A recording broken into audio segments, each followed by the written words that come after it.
ababyeyi ibi bintu barabizi. Nta nubwo ari bitangiye uyu munsi, ibintu byatangiye kera, ni ibintu byari bihari kuva kera, aho buri muntu wese asaba umubyeyi kuba close ikabije n'umwana. Nubwo waba uri bize bimeze bite, ntubure umwanya wo kuba wasuzuma imiterere y'umwana wawe ugeze mu rugo, ukamureba buri munsi, ukongera ukamurebuka, ukamwikarabiriza, ukamurebuka.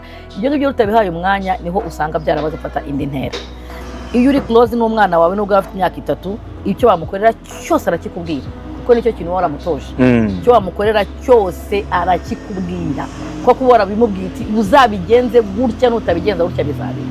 Bivuga ngo rero bikubwiye ku ntangiriro cyangwa se birimo biraba urabimenya.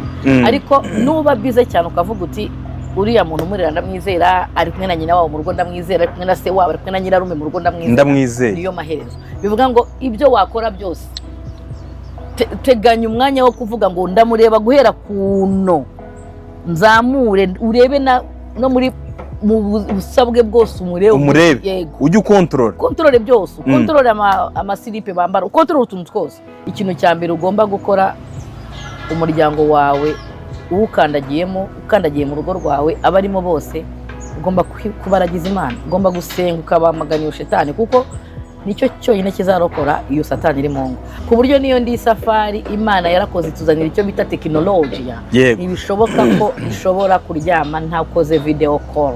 Hari n'ubundi buryo wenda ababyeyi, sinzi niba mama ibintu muri kubitekerezaho kuko biteye ubwoba. Ushobora kwiga ugashaka 200,000 ukagura udukamera two mu rugo, ukaduhuza na telefone yawe, ukajya ucekinga buri kanya. Ariko urabizi ko ababyeyi benshi babifite, abantu benshi barabifite, kandi hari abafite ubushobozi batajya batekereza icyo kintu. Ababyeyi benshi barabifite, ko bavuze ko hari udukamera umuntu ashyira kuri telefone, ababyeyi benshi setting wawe mu rugo, kandi ugashyire mu cyumba cy'umwana, ku buryo niba nakubwiye ngo araryamye ujye umonita igihe ucenga gutya ngo atijara, ujye ukarebaho mu kanya.